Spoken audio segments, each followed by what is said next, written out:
welcome to Civil AG. This is the second last lecture on steel structure. इससे पहले वाले lecture में हम लोगों ने स्टील बीम को देखा था, तो बीम के आगे का ही वर्जन है प्लेट गर्डर। हम पिछले लेक्चर में बताए थे कि जो रोल्ड सेक्शन होता है, रोल्ड सेक्शन का मतलब ही बहुत बार बताए थे कि रोल्ड सेक्शन वो सेक्शन को कहते हैं, वो सारा सेक्शन जो फैक्ट्रीज में जो बन के निकलता है, जैसे वो एंगल सेक्शन हो, टी सेक्शन हो, सी सेक्शन हो, वो सब रोल्ड सेक्शन कहलाता है। रोल्ड सेक्शन का अपना लिमिटेड लेंथ होता है, ठीक है। तो उसके बाद सिखाए थे कि जो लोड रोल्ड सेक्शन लेने में अनेबल होता है उसको लेता है बिल्टअप सेक्शन, ठीक है। बिल्टअप सेक्शन क्या होता है वो भी हम पहले बता चुके हैं, थोड़ा सा रिवाइज कर लीजिए कि जो हमारे पास मौजूद रोल्ड सेक्शन है उसको आपस में जोड़ जोड़ के उसका रेडियस ऑफ जायरेशन बढ़ाया जाता है, ठीक है ना। मतलब समझिए रेडियस ऑफ जायरेशन कहने का मतलब स्ट्रेंथ बढ़ाया जाता है, ठीक है ना। जैसे कि दो सी सेक्शन है उसको आपस में जोड़ दिए, ठीक है ना। कैसे जोड़ते थे तो उसके लिए भी टॉपिक है हमारा लिसनिंग बैटनिंग, ठीक है ना। उससे जोड़ दिए। चार ठो एंगल सेक्शन है उसको जोड़ के कॉलम बना दिए, तो ये हमारा बिल्टअप सेक्शन है। लेकिन जब बिल्टअप सेक्शन भी आने वाले लोड को झेलने में सक्षम ना हो तब वहाँ आता है कंसेप्ट प्लेट गर्डर का, ठीक है। तो आज का टॉपिक हमारा है प्लेट गर्डर, ठीक है।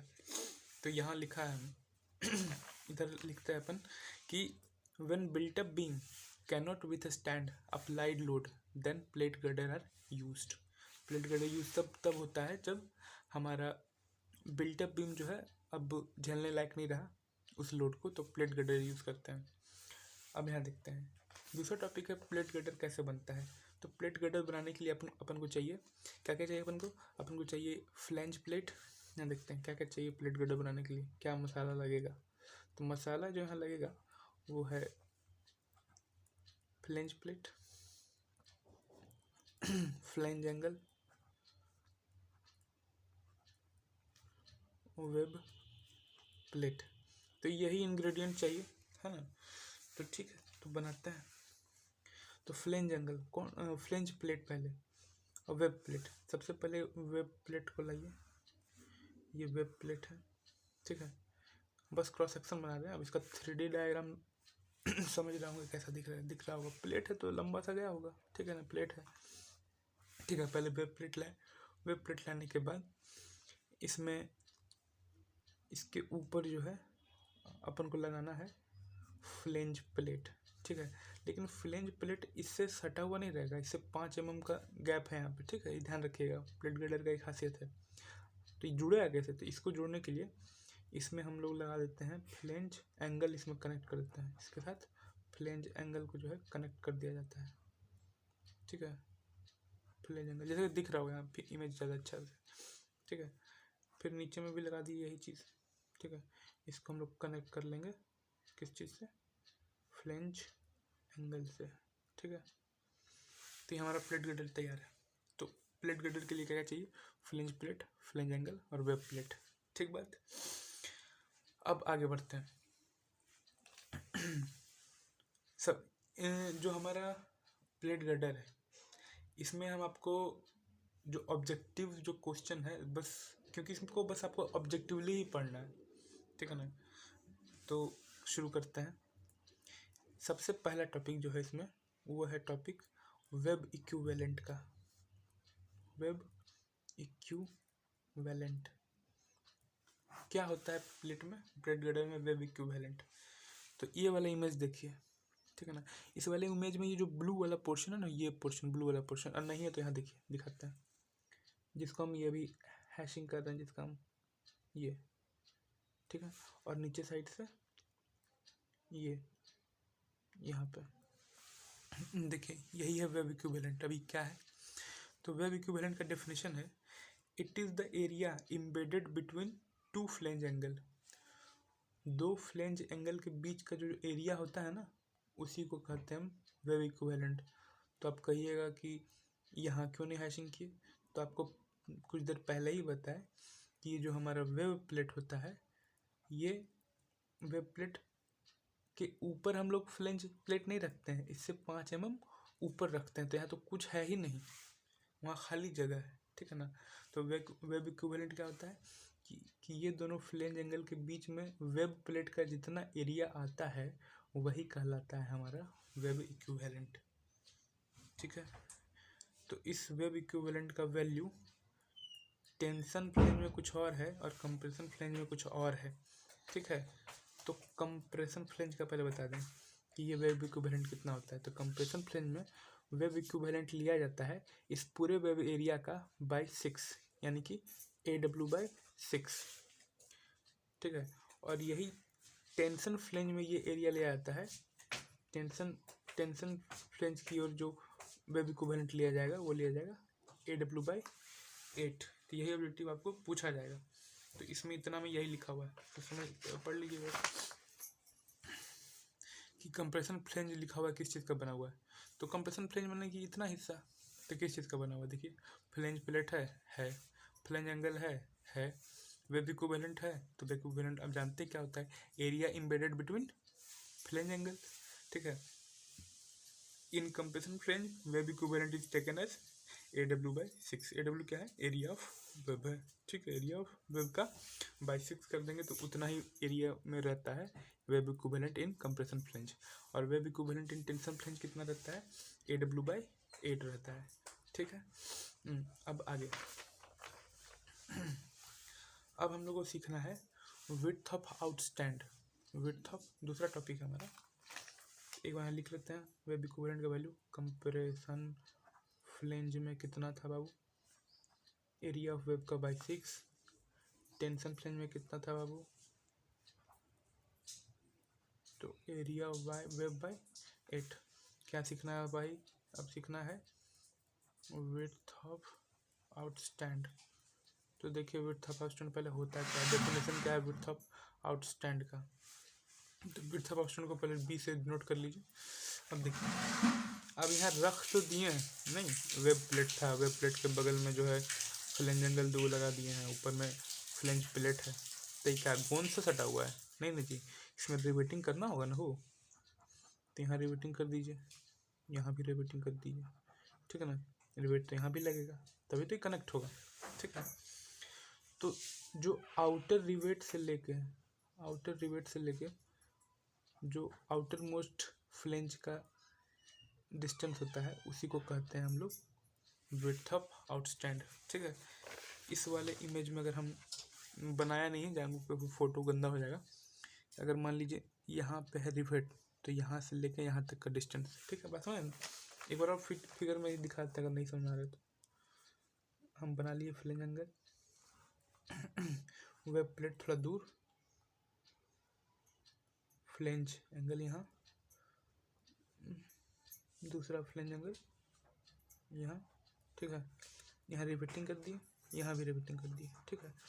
तो आउटर मोस्ट रिवेट से यहाँ तक का जो डिस्टेंस है, हाँ, आउटर मोस्ट रिवेट से जो आउटर मोस्ट फ्लेंज का प्लेट का जो तक का जो डिस्टेंस है, आउटर एज, वहाँ तक का जो दूरी है वही B है। यहाँ से लीजिएगा तो यहाँ तक आ जाएगा, तो यही विड्थ ऑफ आउटस्टैंड है, ठीक है। तो ये विड्थ ऑफ आउटस्टैंड कितना रहना चाहिए, कितना ही बाहर लटकता हुआ होना चाहिए, मतलब कितना से ज़्यादा नहीं होना चाहिए, कितना तक होना चाहिए, यही पूछता है, ठीक है। तो विड्थ ऑफ जो आउटस्टैंड है, अगर वो कंप्रेशन का केस है बॉस, ठीक है, अगर वो कंप्रेशन फ्लेंज यानी कि ऊपर वाला हिस्सा है, कंप्रेशन फ्लेंज है, तो वो B कभी भी ज़्यादा नहीं होना चाहिए 16 टाइम थिकनेस ऑफ फ्लेंज, ठीक है। अगर वो टेंशन फ्लेंज है,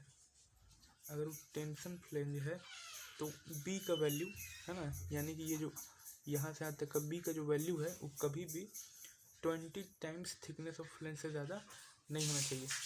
मेरे ख्याल से याद होगा वो, ठीक है। तो यही यहाँ पे लिखा है कि B जो है कभी भी 16 टाइम थिकनेस ऑफ फ्लेंज समझ ही रहा हो ना, यहाँ से यहाँ तक का जो दूरी है वही, ये जो मोटाई है यही थिकनेस ऑफ फ्लेंज है, ठीक है ना। तो ये कभी भी 16 गुना ज़्यादा नहीं होना चाहिए, ये डिस्टेंस 16 गुना से अधिक नहीं होना चाहिए, इसका 16 गुना से, इसके 16 गुना से अधिक नहीं होना चाहिए ये डिस्टेंस। और टेंशन फ्लेंज में इसके 20 गुना से अधिक नहीं होना चाहिए।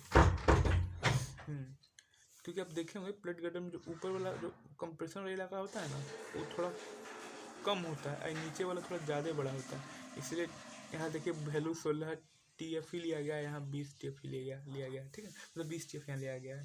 बात समझ गया मेरा, ठीक है।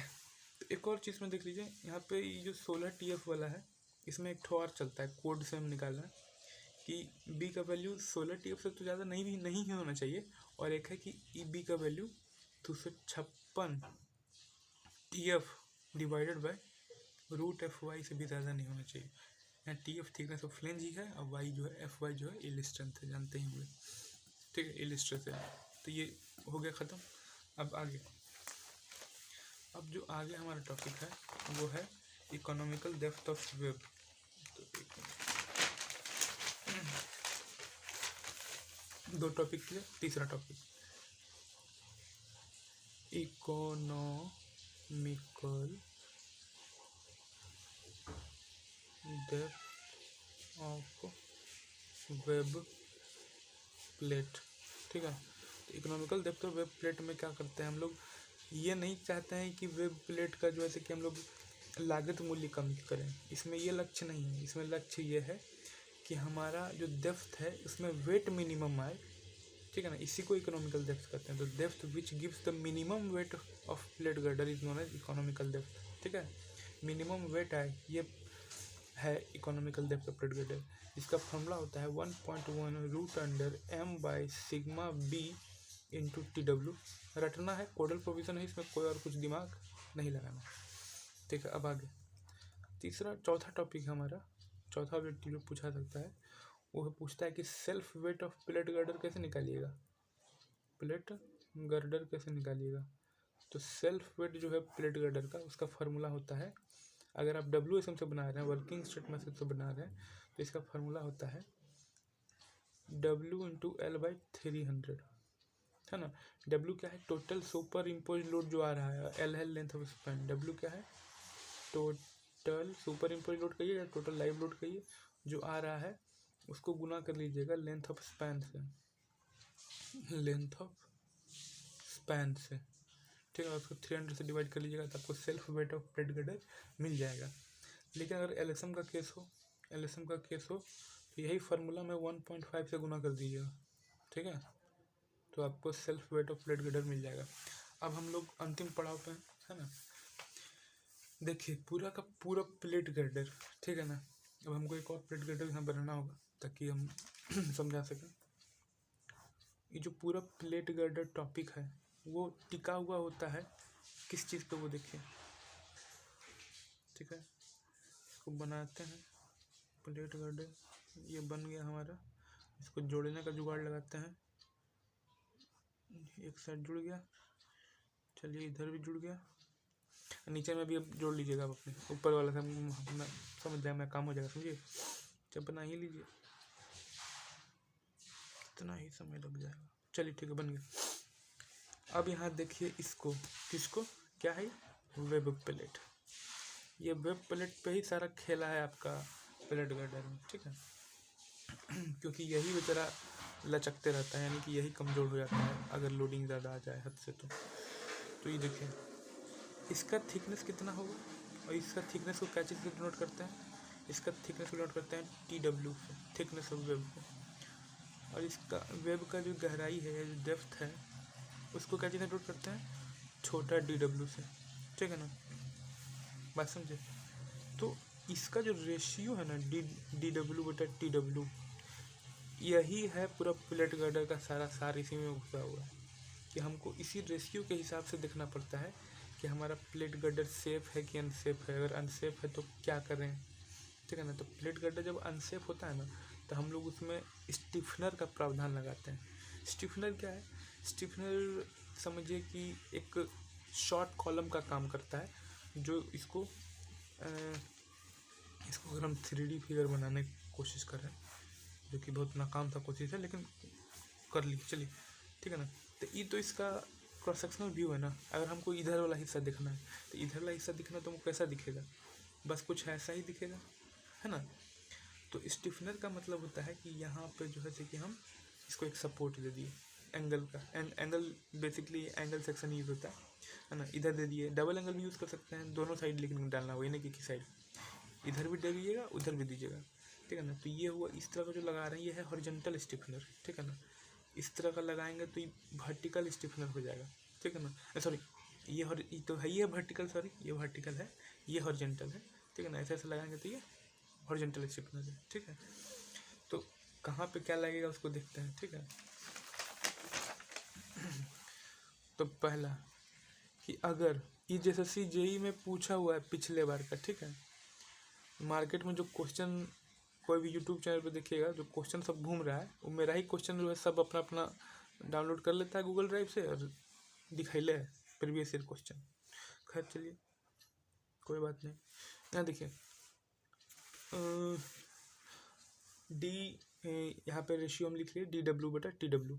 अगर ये दोनों का रेशियो कहने का मतलब है कि इसका जो लंबाई है, हाँ, इसका थिकनेस को भागा करने पर, ये दोनों को भागा करने पर अगर वैल्यू कम आवे 85 से, वैल्यू जो है कम आवे 85 से, वैल्यू कम आवे, तब तो कोई दिक्कत नहीं है, ठीक है ना। तब तो कोई दिक्कत नहीं है, हमको कोई भी स्टिफनर प्रोवाइड करने का ज़रूरत नहीं है, यानी कि वेब को कोई सपोर्ट का ज़रूरत नहीं है। तो लिख देंगे नो स्टिफनर रिक्वायर्ड, ठीक है ना। अब ये हो गया केस 1। केस 2 में आइए, ये जब DW/TW का जो वैल्यू है जब 85 से ज़्यादा हो जाए, ठीक है ना, जब 85 से ज़्यादा हो जाए, क्यों होता है तो इसको एंड इसका कारण है लिख लीजिएगा। पूछता है कि शेयर बकलिंग, क्या कारण है, शेयर बकलिंग, शेयर के कारण जो है कि बकल करने लगता है। तो उस केस में हमको ज़रूरत पड़ता है वर्टिकल स्टिफनर देने का, वर्टिकल स्टिफनर प्रोवाइड करने का ज़रूरत पड़ता है, ठीक है। वर्टिकल स्टिफनर कौन है, ये लंबा वाला है ना। फिर से देख लीजिए यहाँ पे हम क्या बना रहे हैं अभी, प्लेट का साइड व्यू। तो वेब प्लेट में ऐसे ऐसे देना पड़ेगा, है ना, ऐसे ऐसे देना पड़ेगा, ठीक है। केस 3, जब DW/TW का रेशियो जो है 200 से ज़्यादा हो जाए, ठीक है ना। तो ये होता है किस कारण से, ये होता है बेंडिंग बकलिंग के कारण से। इसका रीज़न है बेंडिंग बकलिंग के कारण से। तब हम लोग हॉरिजॉन्टल स्टिफनर प्रोवाइड करते हैं, हॉरिजॉन्टल स्टिफनर प्रोवाइड करते हैं। कहाँ करते हैं, above neutral axis, above neutral axis, ठीक है। यानी कि यही वाला को देखिए, जब 85 से ज़्यादा था तो वर्टिकल स्टिफनर प्रोवाइड कर दिए हैं, जब 200 से ज़्यादा है तो यानी कि दोनों दिखेगा उसमें। तो कैसा दिखेगा इसका साइड व्यू, 85 से ज़्यादा हो गया था तो ई वाला लगाया था ना जी, है ना। मान लीजिए इसका न्यूट्रल एक्सिस है, तो न्यूट्रल एक्सिस से ऊपर प्रोवाइड करना है जब 200 से ज़्यादा हो, तो इसको यहाँ पर प्रोवाइड कर दीजिए, ठीक है। ये हॉरिजॉन्टल स्टिफनर है, ठीक है। केस 4, जो DW/TW यानी कि depth of web ratio thickness of web का वैल्यू 250 से ज़्यादा हो जाए, उस कंडीशन में जो है हम लोग दूसरा सेकेंड टाइम हॉरिजॉन्टल स्टिफनर देते हैं, ठीक है ना। सेकेंड टाइम हमको हॉरिजॉन्टल स्टिफनर देने का जरूरत पड़ता है, ठीक है ना। एट न्यूट्रल एक्सिस, अब ये हमको न्यूट्रल एक्सिस पे देना पड़ेगा, है ना। यानी कि ये जो लाइन बना है इसी में देना पड़ेगा, न्यूट्रल एक्सिस पे ही, ठीक है ना, हॉरिजॉन्टल स्टिफनर। तो ये 4 कंडीशन होता है, ठीक है ना। इसको याद कर लीजिए, याद भी हो गया कब देना हॉरिजॉन्टल स्टिफनर, कब वर्टिकल स्टिफनर। एक लास्ट बचता है बियरिंग स्टिफनर। बियरिंग स्टिफनर, तो बियरिंग स्टिफनर पहले क्वेश्चन पूछा है कि कहाँ प्रोवाइड करता है, क्यों करता है। तो लिख दिया कि local failure of flange plates को बचाने के लिए, फ्लेंज प्लेट को बचाने के लिए। लोकल फेलियर हम बहुत पहले भी बता चुके हैं, वीडियो अगर मैं देखे हो जानते होंगे लोकल बकलिंग क्या होता है। और वेब क्रिपलिंग से बचाने के लिए हम लोग बियरिंग स्टिफनर देते हैं प्रोवाइड। बियरिंग स्टिफनर कहाँ लगता है, तो बियरिंग स्टिफनर लगता है, लोकेशन इसका जो है ये लगाते हैं हम लोग सपोर्ट पे, ठीक है ना। सपोर्ट पे लगाएंगे या कोई पॉइंट लोड, कंसंट्रेटेड लोड बहुत ज़्यादा है वहाँ लगाते हैं, ठीक है। अब इसमें लास्ट पॉइंट एक बचता है कि इफेक्टिव लेंथ ऑफ स्टिफनर पूछ देता है कभी कभी कितना होता है। तो कोई भी स्टिफनर हो उसका इफेक्टिव लेंथ जो होता है एल इफेक्टिव वो लिया जाता है 0.7 into actual length of stiffener, ठीक है। और लाइक लास्ट पॉइंट बचता है कि ये जो हमारा वेब प्लेट है उसका डेप्थ कितना लेते हैं, ये पूछा हुआ है। जैसे CJI 2000 जो प्रीवियस वाला एग्ज़ाम हुआ था 2016 में हुआ था, तो वैकेंसी तो 14 में आई थी लेकिन फाइनल एग्ज़ाम 16 में हुआ था, ठीक है ना। तो उसमें पूछा हुआ है कि ये डेप्थ कितना होता है। तो स्पैन का 1/10 से लेकर 1/12 होता है वेब प्लेट का डेप्थ, ठीक है। थिकनेस तो 8 से 15 mm लेता ही है, ठीक है। और कवर प्लेट का जो है, जो कवर प्लेट है इसका विड्थ पूछ लेता है, इसके ऊपर जो कवर प्लेट है इसका विड्थ कितना होता है। तो स्पैन का 1/30 से लेकर 1/40 के बीच में होता है। यहाँ दोनों जो बात हम कहे हैं लिखा हुआ है, ठीक है। और एक छोटा सा पॉइंट बचा हुआ उसको बता लेते हैं कि जैसे कि देखिए यहाँ पे इस वाले में हम दिखा रहे हैं कि हम सारा का सारा स्टिफनर यूज़ कर लिए ना। जितना तरह का स्टिफनर होता है, वर्टिकल स्टिफनर हो या हॉरिजॉन्टल स्टिफनर हो या दोबारा जो हॉरिजॉन्टल स्टिफनर लगाना हो, वो दोनों सारा प्रोवाइड कर लिए। तो ऐसा करने के बाद ये जो एक एरिया है ना, ये एक एरिया या इसको मान लीजिए ये एरिया एक एरिया है, इसी को वेब पैनल कहते हैं। क्या कहते हैं? Web panel. तो वेब पैनल में जो छोटा वाला डायमेंशन है, मान लीजिए कि ये छोटा वाला डायमेंशन ये है, तो ये कभी भी 180 थिकनेस ऑफ वेब का 180 टाइम्स से ज़्यादा नहीं होना चाहिए। और जो ग्रेटर डायमेंशन है वो कभी भी 270 टाइम्स थिकनेस ऑफ वेब से ज़्यादा नहीं होना चाहिए। इसको लिखा हुआ नोट्स में दिखा देते हैं, बाकी नोट्स तो हम दे देंगे आपको PDF डिस्क्रिप्शन में, तो देख लीजिएगा कि after providing all the stiffener lesser clear dimension of web panel should not exceed 180 times thickness of web and greater clear dimension of web should not exceed 270 times thickness of web. समझ गए होंगे? इस सारा topic खत्म हो गया। अगर आपको गैंट्री गर्डर चाहिए, ऐसे गैंट्री गर्डर से ज़्यादा सवाल पूछने का चांसेस कम है, लेकिन अगर आप लोग को वीडियो चाहिए गैंट्री गर्डर पे तो कम से कम 5 कमेंट आएगा तो हम जैसे ये गैंट्री गर्डर पर वीडियो बनाएंगे, नहीं तो हम फिर ट्रस्ट बता के इसको ख़त्म कर देंगे आज ही, ठीक है। Have good day, have nice day.